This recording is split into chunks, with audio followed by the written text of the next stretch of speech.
अद्वित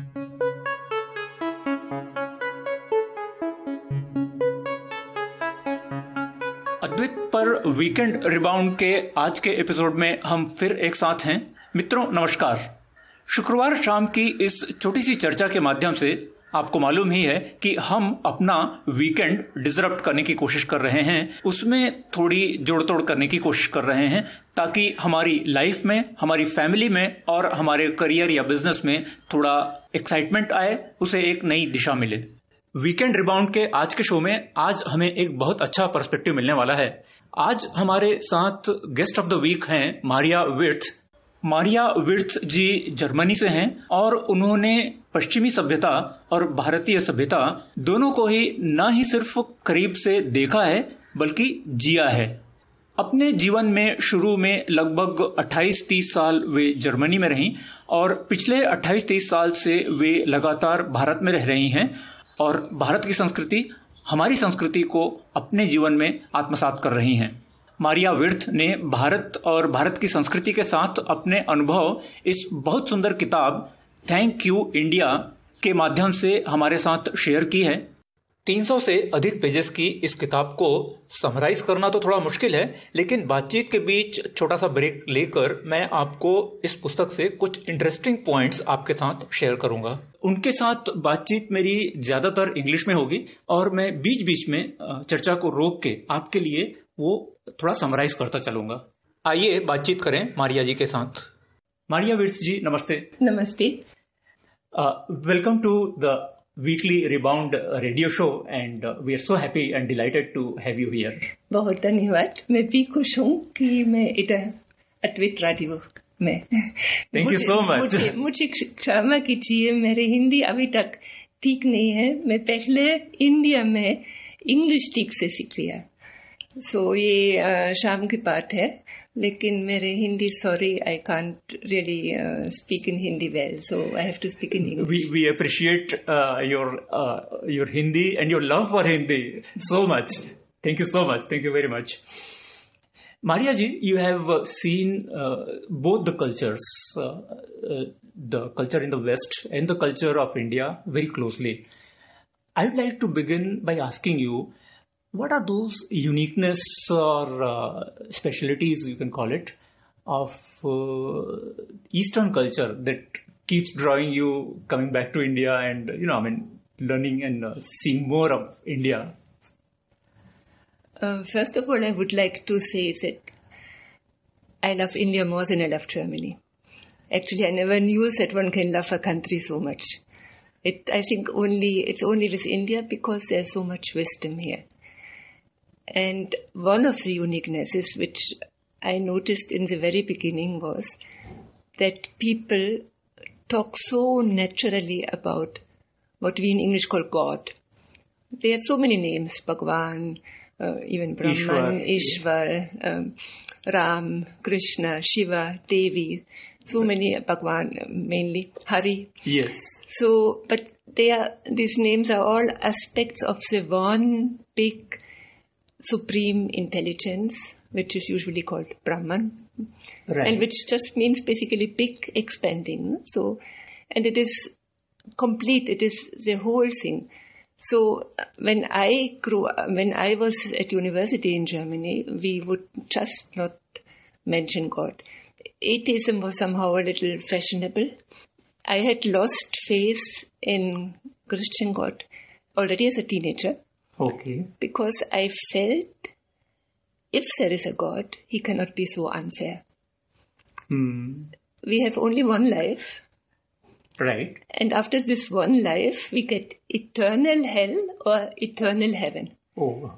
And you, like Hindus who are not baptized, you automatically get eternal hell. Oh. So, this is so, unbelievable. And it's unbelievable that it is actually taught still that those who are not baptized are damned forever. What you're mentioning is so important for many of our young listeners, and especially teenagers, who almost take it for granted or who feel that it is cool not to be not to be spiritually inclined. I heard Baba Ramdev in one of his TV addressing many, many children, a sea of children. And he said, can you believe it? In the West, there are people who believe there is no God. And I was smiling to it because, of course, I can believe it. I almost had gone into this way if I had not come to India, because it is very difficult to believe in the God which we were brought up with. When you are a child, of course, you believe. Right. But many people don't think about anymore and they just go ahead. But if you start thinking, then it's difficult to believe that what I told you, no? Yeah. So, but when I came to India, then I was in Delhi and I was introduced to a quite famous photographer at the time. He was young, around 30. Right. I was still young. And so we didn't talk anything about spirituality, but in the end, he shook hands and said, don't forget about God. And this was such a shock for me. And it didn't sound hypocritical. When in Germany, somebody told me, pray to God. I felt like running away. I didn't like it, no? Absolutely. But with him, it felt so natural. Then I thought, I have to find out what is meant by God. So actually, I have a chapter in my book, who is God? Absolutely. So I really was asking questions, waiting for an answer. And of course, I had read already Swami Vivekananda. I had met Ananda Mama. I had met Devaraha Baba. But my answers, they were very much in tune with them. Right. God must be that what really is. Right. The basis of everything, the essence of everything. Absolutely. So, and somehow I feel that this connectedness with the Supreme Power is so much inbuilt in our society and in our families that parents need to remind themselves about keeping this thought process alive. So I think this one, I'm taking it as a message from you to audience. I feel it's so important. Look, we are lost in the West now. If you don't have, when you just say, oh, there's no God, when I am dead, I am dead. And when you think about it, it cannot be even true. Indian wisdom makes so much more sense. It is also supported by science. Actually, when I was still in school, I once read an article on physics. I was 16, 17 or so, and it said, at that time in the 60s, it was like, everything is only one energy. Okay. Basically, all is energy. Yes. And I remember thinking at that time, if there is a God, that must be it.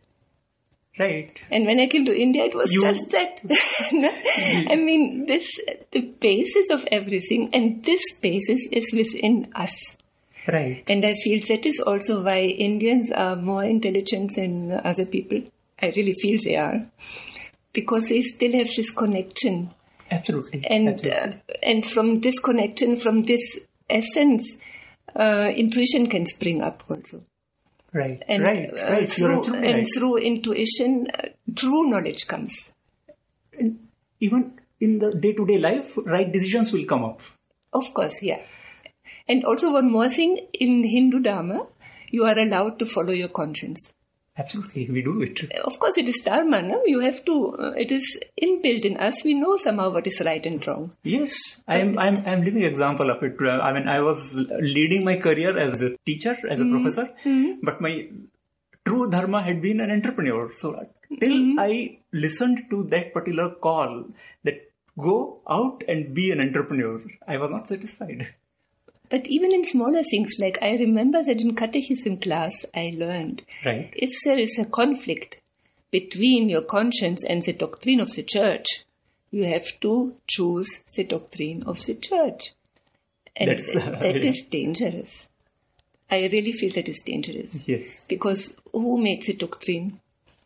Ultimately, Ultimately, some people, and it could be time specific, it could be situation specific. Yes, and it could be also with some agendas. They want to conquer the world, basically. No? So, in this way, I am so grateful that I got introduced, that I discovered integrated in with system. Yeah. Maria विर्थ से मेरा पहला प्रश्न था कि उन्होंने पश्चिमी संस्कृति और भारतीय संस्कृति को बहुत करीब से देखा है। उन्हें भारतीय संस्कृति और विशेषकर परिवार वाले सिस्टम में क्या विशेष बातें नजर आती हैं, और उन्होंने अपने तुलनात्मक अनुभव के आधार पर भारतीय संस्कृति की 3 विशेषताएं हमारे साथ शेयर की हैं, जिसमें से पहला अभी तक हमने सुना। उन्होंने बताया कि हम भारतीय बहुत प्राकृतिक तरीके से, बहुत आसानी से ईश्वरीय शक्ति के साथ एकाकार हो जाते हैं, बहुत आसानी से उसे समझकर उस असीम ऊर्जा के साथ अपने आप को एकीकृत कर लेते हैं, इंटीग्रेट कर लेते हैं। लेकिन इसी की आधी अधूरी समझ के साथ पश्चिम में कुछ संस्कृतियां कई शताब्दियों से अटकी हुई हैं, और इस कारण वहाँ ईश्वर और ईश्वरीय शक्ति के प्रति अनेक भ्रांतियां हैं, और उन भ्रांतियों के कारण व्यक्तिगत और सामाजिक विकृतियां हमें भारत में देखने को नहीं मिलती। और इसी कारण हम भारतीय बहुत प्राकृतिक तरीके से जीवन के कठिन प्रश्नों को भी हैंडल कर लेते हैं, जीवन की कठिन परिस्थितियों को भी हैंडल कर लेते हैं। चलिए बातचीत आगे बढ़ाते हैं। And then the second uniqueness is connected with is what I realized, like in Germany, if you want to enjoy yourself, you go either for a restaurant, right, or you go to the theater or a concert. Not much. Sometimes there is a street festival or something. Absolutely, yeah. But in India, all the festivals have a connection with the divine.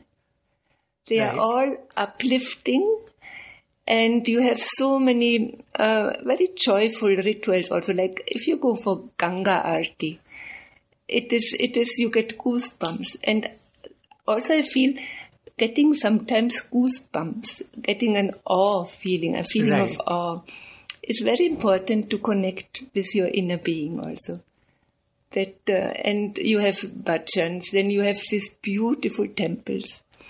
I mean, I am so amazed. I think there's so much mystery still to discover in temples. Because usually Western historians say 1,000-year-old temple, 1,000-year-old temple. They are much more old. The older the better, in fact. Yeah, but why should they start building temples just before they were demolished? No?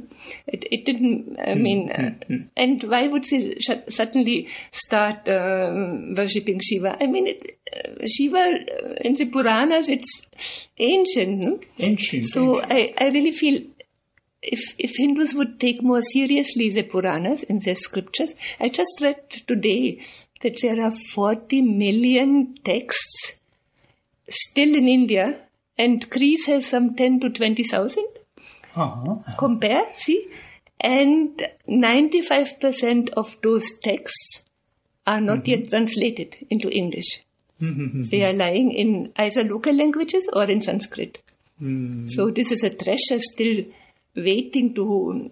And just to tell you how precious your heritage also is. There's a podcast on the internet. Ashish Dar talked with some professors of Kuppuswamy Shastri Research Center in Chennai. Okay. And he said many interesting things. By the way, many foreigners study there. Right. They seem to take it more seriously than Indians. But this one professor, Balasubramaniam, I think he mentioned, you can take it on record, that Dr. Padma Subramaniam, a dancer, famous dancer, she, and also scientist, she went to St. Petersburg, Leningrad, for a performance. And there she went to the museum, and the museum director showed them around, and also to the Sanskrit, to the palm leaves, and he told her that the Russians had captured those palm leaves, about 1,000 palm leaves from the Germans during the war. Right. And in these palm leaves, there was one on missiles. Okay. And the first intercontinental ballistic missile was built on the knowledge of these palm leaves. And there was another palm leaf on cloud seeding. Oh. I mean, I was so stunned. And there is a lot of knowledge also in Cambridge University, in Heidelberg, in Tübingen, in Hamburg. I mean, Yes. At least what you should even kind of own it, own it back. And what is here in India, take it seriously. There's so much knowledge.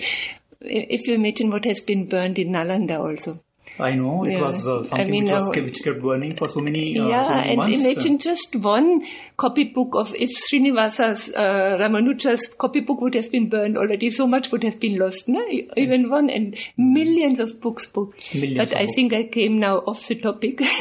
No, I was telling that there's so much joy also in expressing your devotion, and you beautify life also. Absolutely. Because the divine is always with you, so you make yourself beautiful for it. In a way. You're so meaningfully you're saying. So meaningfully you're saying. Makes sense also, no? So, absolutely.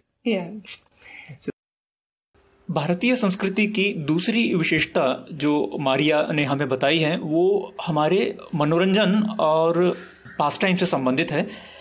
आज हम मनोरंजन के नाम पर सिर्फ malls, movies और TV या internet पर वीडियोस के बारे में सोचते हैं, लेकिन भारतीय संस्कृति में एंटरटेनमेंट और पास टाइम के अनेक रूप रहे हैं। मारिया जी ने त्योहारों का जिक्र किया, गंगा आरती की जिक्र की, और मारिया ने आशीष धर के एक पॉडकास्ट का भी जिक्र किया जिसका लिंक मैं इस वीडियो के नीचे डिस्क्रिप्शन बॉक्स में दे रहा हूं। लेकिन सोशियोनॉमिक्स के पॉइंट ऑफ व्यू से हमें यह समझना चाहिए कि भारतीय संस्कृति में ऐसा कुछ रहा है जहां पर हमारे रूटीन में ही एंटरटेनमेंट, इकोनॉमिक्स, पास टाइम और एंजॉयमेंट सब बहुत अच्छी तरह से इंटीग्रेट किए गए थे, और इसकी खुशबू आज भी बरकरार है। काइट फ्लाइंग से लेके होली और रंगोली से लेके करवा चौथ, ये सब हमें एक दूसरे के साथ बांध के भी रखते हैं, हमारा मनोरंजन भी होता रहता है और इकोनॉमिक्स भी चलती रहती है। आगे बढ़ने से पहले आइए मैं उनकी पुस्तक का एक छोटा सा सारांश आपके साथ शेयर करता हूं। 2-3 पॉइंट्स जो मैं आपके साथ शेयर करना चाहूँगा। पहला तो ये कि मारिया जी की पुस्तक हम अवश्य पढ़ें, क्योंकि ये हमें एक तरह से हमारी ही संस्कृति का प्रतिबिंब दिखाएगा जिसे हम जाने अनजाने देख नहीं पाते और इसकी संपूर्णता का अनुभव नहीं ले पाते। जबकि दूसरी ओर ये बात एकदम तय है कि क्वालिटी ऑफ लाइफ और संस्कृति का कहीं ना कहीं संबंध जरूर है। आज के एपिसोड के बाद यदि हम सिर्फ 10 मिनट अपने परिवार की संस्कृति के बारे में थोड़ा सोच विचार कर सके तो वीकेंड रिबाउंड प्रोग्राम का उद्देश्य एक तरह से पूरा होता है। मारिया जी की बुक के बारे में दूसरा पॉइंट जो मैं आपके साथ शेयर करना चाहूँगा, गुरु परंपरा के नाम पर व्यक्ति पूजा के मायाजाल में नहीं फंसना चाहिए। Maria has beautifully outlined the need not to get caught in person worship, जिसे हम हिंदी में व्यक्ति पूजा कह सकते हैं, ऑन द नेम ऑफ गुरु परंपरा। और तीसरी बात कि एक गरीब को गरीब ना समझें। जब आप यह पुस्तक पढ़ते हुए इस विचार की गहराई को समझेंगे तो मालूम चलेगा कि किसी स्तर पर हम सब एक हैं। ये पुस्तक खरीदने के लिए कम से कम 2 लिंक मैं वीडियो डिस्क्रिप्शन बॉक्स में दे रहा हूं। चलिए बातचीत आगे बढ़ाते हैं।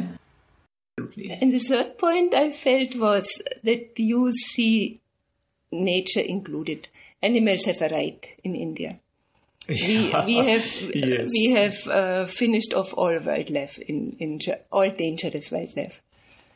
There was a bear which once came across from Italy. He was collared, and he came to Germany. And in Germany, everybody was happy. Now we have a bear again. Okay. So, but when he killed the first sheep, not a man, sheep or goat, I don't remember. Whatever. He was shot. Oh my God. So then, of course, people were also angry. Why did you shoot him? But if he had killed a child, for example, everybody would have been in favor of shooting him, I'm sure. And in India, look, I mean, there's so much conflict already because the population is so amazingly high in India. I feel Westerners have no right to tell you anything about what you should do regarding wildlife. I heard once an American woman I mean, I am of course in favor of saving wildlife and saving tigers and so, but she was on TV, I heard several years back. She said, Indians should double their tiger population. I said, you have no right. If the population would be equal to what India has, you compare the ratios. If America would have to have about 3.8 billion people, if it was as densely populated as India is, instead of 300 something million. Yeah, 300 million. Yeah. Can you believe it? There would not be a single bear left. Nothing would be left. Absolutely. So India is very, it's so diverse, harmonious. accommodative. I am so happy to see cows and everything on the road. Absolutely. In fact, a friend of mine, and in fact, she was, they're part of our family, you know. I mean, and especially cows. Yes. You're saying something. A friend of mine was in Germany visiting, and she stayed with her friend, an Indian who was married to a German. And once a German, he took his car and took the two women around the countryside. And suddenly my friend said, stop. So he stopped and said, why? What happened? He said, here I see the first animal since I am here. There were some horses on a meadow. No? Right. So he said, I haven't seen yet an animal. Absolutely. I mean, Indian culture is such that we see some divinity or some connectedness with anything and everything. Everything, because actually that is the truth also. You cannot separate anything. That is now even scientifically proven. No? We are all interconnected. Absolutely. And this one essence, the I in you, when you say I and I say I, absolutely. If you don't connect anything, I am so and so. If it's just I, that I is the same. Absolutely. It is pure consciousness. Absolutely.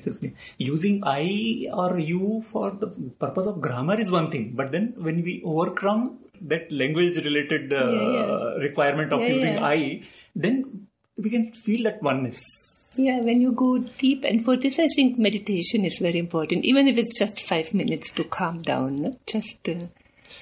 That is also enjoyment, actually. True. I remember Ananda, my mom, once said, people don't realize, they think sadhus are renunciate. Oh, they renounce so much pleasure. No, you don't know it. You are the ones who are renouncing. The real pleasure. Because this worldly pleasure, it's good for a little while, but ultimately it feels empty. It feels empty. And you have, just go to the West. It's so empty there. Really. True. Because of the emptiness, cycles and patterns of frustration, all this violence and aggression that ultimately... भारतीय संस्कृति के बारे में मारिया ने जो तीसरी विशेषता बताई वो है हमारा प्रकृति के साथ जुड़ाव। हम सूर्य की भी पूजा करते हैं, चंद्रमा की भी पूजा करते हैं, नदियों की भी पूजा करते हैं, पेड़ पौधों की भी पूजा करते हैं और चींटी से लगाकर गाय तक छोटे से बड़े जानवरों के अंदर भी हमें कोई न कोई ईश्वरीय रूप दिखता है और जिसके साथ हम उनका आदर करते हैं, उनको अपने बीच ही जगह देते हैं। जहां विश्व में बड़े बड़े पर्यावरण के आंदोलन हो रहे हैं, हमें अपनी ही संस्कृति के इसी आयाम को, इसी डायमेंशन को संजो कर रखना चाहिए। मित्रों, भारतीय संस्कृति में जिस तरह हम पर्यावरण और प्रकृति के साथ जुड़े रहते हैं, उसका एक बहुत सुंदर उदाहरण पिछले दिनों मुझे एक समाचार में पढ़ने के लिए आया। योर स्टोरी पर प्रकाशित इस समाचार का लिंक मैं आपको नीचे दे रहा हूं। उत्तराखंड के एक नवयुवक जो मधुमक्खी पालन और तितली संरक्षण, बटरफ्लाई प्रिजर्वेशन करते हुए न ही तो सिर्फ अपने लिए एक करियर बना रहे हैं, उनके अपने स्टार्टअप के माध्यम से वे अन्य लोगों को भी आर्थिक रूप से सक्षम बनने में मदद कर रहे हैं। जब संभव हुआ तो हम उनसे भी चर्चा जरूर करेंगे। वैसे अपने छोटे से परिवार में भी प्रकृति के साथ कैसे जुड़े रहना, इस बारे में अद्वित एलीट प्रोग्राम के अंदर हम काफी सारी चर्चाएं करते हैं, छोटी छोटी उपयोगी और व्यावहारिक बातें। आइए चर्चा आगे बढ़ाते हैं और इसका समापन करते हैं एक रोचक प्रश्न के साथ। परिवार में भाषा के प्रति हमारा क्या नजरिया होना चाहिए? Maria ji, there is one commonality between our backgrounds. We are speaking with each other in English, but your family language has been German, and in my case it has been Hindi. I would like to ask your perception about what should parents do about managing the language environment in the home and with children? And I'm asking this question more specifically because there is so much inclination for English medium schooling these days that knowing or talking or using family language is considered as not so cool in many families and many youngsters. What's your take on this? Well, I hope it is slowly changing. I mean, it is so sad. I feel very strongly about it. If my parents had sent me to a school where they suddenly give me English books and my parents don't speak English, how can I learn anything? Now in India, maybe not even 10% of the students in English medium schools are fluent in English. In fact, you are speaking something which is statistically proven, you know. Yeah. Yes. David Gradal has published a white paper on behalf of British Council, which is available. I'll put the link below this video for that particular report. So what you're saying is statistically correct. And that's also the reason why when this PISA study, you remember this program for international student assessment. Okay. And India took part once only. And it was, 74 countries took part. Right. And Himachal and Tamil Nadu from India took part. The first were all from Asia. Singapore, Korea, Japan, Shanghai. Right. You know where India was? 74 countries. 73 was Himachal and 72 was Tamil Nadu. At the very bottom. And now Indians are so intelligent. And what is the reason? Because there were question answers. You had, it was maths, science, language, comprehension. So the science question were in, multiple answers. Correct. But you have to read them. And if you don't understand what is written there, how can you know? And even if you don't understand the question in the first place properly.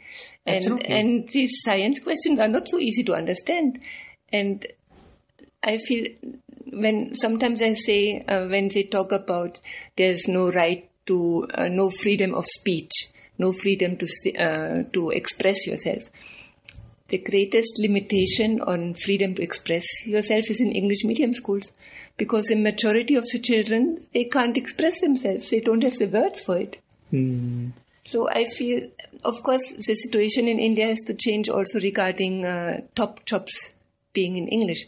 Now, if you move to another state, you have to learn the language of the state. Right. If I want a job in France, I can move in Europe as I want to move. I have to learn French. If I move to Italy, I have to learn Italy. And it is possible to learn it when you are in the environment. In the environment. Yeah.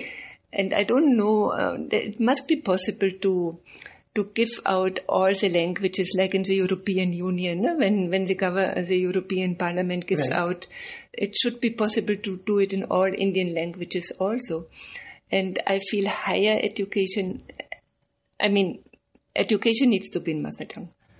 Otherwise, a child cannot understand. Right. And there may be some children who have English as a mother tongue. So let's say be some English schools like international schools are in Europe.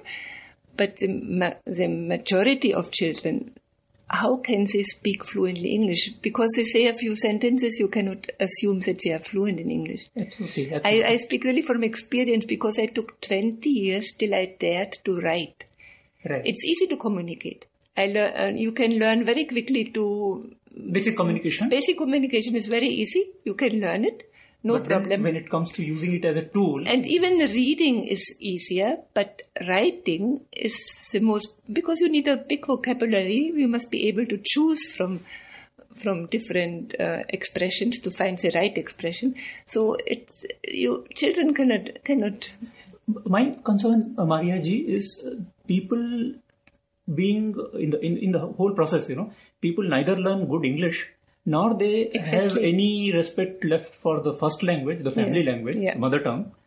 So language wise, they are nowhere. neither they are good in language. Exactly. That's what, And even the poor people, they realize it. I was, when I went recently by train to Delhi, and the porter at the station, I was asking him, your children in school and so. He said, my brother's children are in English medium. They don't even know Hindi. And it's true, because whatever you learn new now in the English. All the new termini, when children have to grow, the language has to grow, they will learn. That's why when I ask some children who don't know, who are in English medium, but they don't speak English, if I ask any word in Hindi, they don't even know. You're right. In fact, even today, yeah. Today the scene in India, within Bombay also, and when you go to tier 2, tier 3 cities also, somehow the culture, blindly, whether it is a driver, whether it is security guard, whether it is a businessman, whether it is, everybody's putting their children in English medium school. Yeah, so sad. I mean, I hope, look, also the competent people, we do need English. Narendra Modi, he was in Gujarati medium. And the scientists in ISRO. Right. Maximum. I was on a flight and some ONGC students were with me. All of them had done their schooling up to 12 in whatever language they have. Regional language. But then they have to make this terrible shift. And many are thrown out. Because not everybody is also competent in language. Like, I think Srinivas Ramanujan also, no? He didn't study maths. He was so proficient, so excellent in maths. But it would have, if he had not been discovered by chance, his talent would have been completely lost. Right. So, and there's an intelligence test on Sankrant Sanu. He is an NRI based in Seattle and Gurgaon. He's a publisher of MapBook also. He has a startup now. Yeah. He did an intelligence test with children in Haryana, of a village children, Delhi children, and American children. I don't know which American children. So he said the most intelligent were the Haryana village children. He did a test without verbal communication. So, Right. And 30% of the Haryana village children were as good as the 10 best in America. Interesting. But if they go now into English medium school, it will be all lost. Okay. I think I need to repeat this. If they blindly follow only English medium schooling now, their potential will be... It will be lost. Ruined. Yeah, it will be... You can watch it even. Indian children have such a hunger to learn also. I mean, they are so alert, they are so different from German children. I mean, there's something in them. They are far more awake. And once I taught a little boy, I felt so sorry to put him into English, but he had to learn Roman numbers. Of all things, he had to learn Roman numbers. So I told him, look, your ancestors have discovered a much better system, which is now in use all over the world. Yes. No? The decimal system. Yeah. So you don't need them. You know what he said? But it's JK, no? It's general knowledge, no? General knowledge, GK. So he said, I should know it. Right. So I can, I can almost conclude that just as much we need English to connect with the world and to showcase our talent and our potential, we need to be very, very particular about respecting as well as using our own family language for education as well as for our day-to-day conversation in family, so that our youngsters retain that respect for the family language. I think many parents who went through English medium, even they have trouble to find the right words in their own language. Absolutely. It has to... We definitely, see people knowing English but not being able to use. And I know being able to use language requires a different level of learning altogether. You're saying something? Yeah. No, I mean, there are so many people who don't know any English, no? They know thank you and you think they talk, but I asked somebody what means What means democracy in, what is democracy? She didn't know. She wouldn't know. I know.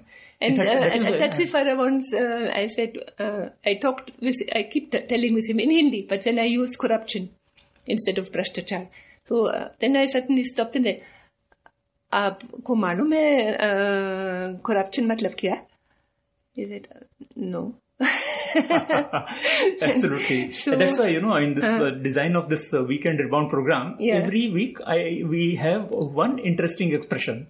So we to learn, to remind and to learn, So like in the first week itself, we had this expression called TLDR, like we discussed in the beginning itself. Last week we had this expression which was elite.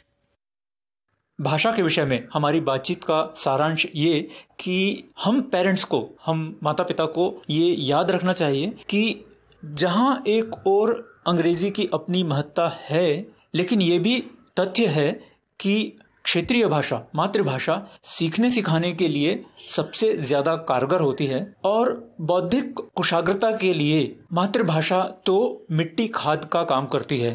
इस विषय में किसी भी अद्वित मार्गदर्शक के साथ आप विस्तृत चर्चा कर सकते हैं। It has been such a pleasure speaking with you, Maria ji, on various facets of culture, language, family, even spirituality. As we wind up this conversation, would you like to say anything to our audience, please? Maybe that you are so lucky to be in India, because that is a last culture which is still standing. You have such a wealth of knowledge, of tradition, which is really worthwhile. You have so many, even small things, even the fasting, or even, I think, even offering water to the sun. All these things even have some scientific background also. And please honor it. If any other country had this treasure which you have, they would be so proud. They would show it at every occasion. And unfortunately, the British realized that your treasure is very precious. So they cut you off. And due to education, many of you don't actually know anymore what you have, and that you sit on a box of gold and you want to buy artificial jewelry from the West. Don't do it. Please. You have the better way of life. Absolutely. धन्यवाद. Thank you. आइए इस सप्ताह की चर्चा को conclude करते हैं expression of the week के साथ। और मुझे ध्यान आता है ये एक्सप्रेशन सिस्टेमिक प्रॉब्लम। जी हाँ, सिस्टेमिक प्रॉब्लम, ना कि सिस्टमेटिक प्रॉब्लम। डिस्क्रिप्शन बॉक्स में मैं इसको स्पेल आउट कर देता हूं। जब सिस्टम में, पूरे तंत्र में कोई त्रुटि रह जाने के कारण धीरे धीरे परिस्थिति इतनी बिगड़ जाती है कि किसी व्यक्ति विशेष को या किसी घटना विशेष को दोष नहीं दिया जा सकता। मुझे लगता है कि भाषा और संस्कृति के बारे में यदि आज हम कहीं कमजोर पड़ रहे हैं तो इसके लिए किसी व्यक्ति विशेष को या किसी घटना विशेष को हम दोषी नहीं ठहरा सकते, लेकिन ये एक सिस्टेमिक प्रॉब्लम है। आज के वीकेंड रिबाउंड में बस इतना ही। अगले सप्ताह हम एक बहुत रोचक चर्चा करने वाले हैं राजेश खन्ना जी के साथ, और विषय होगा परिवार में फाइनेंसेस का मैनेजमेंट। अगले शुक्रवार शाम 8:15 पर फिर मिलेंगे। नमस्ते।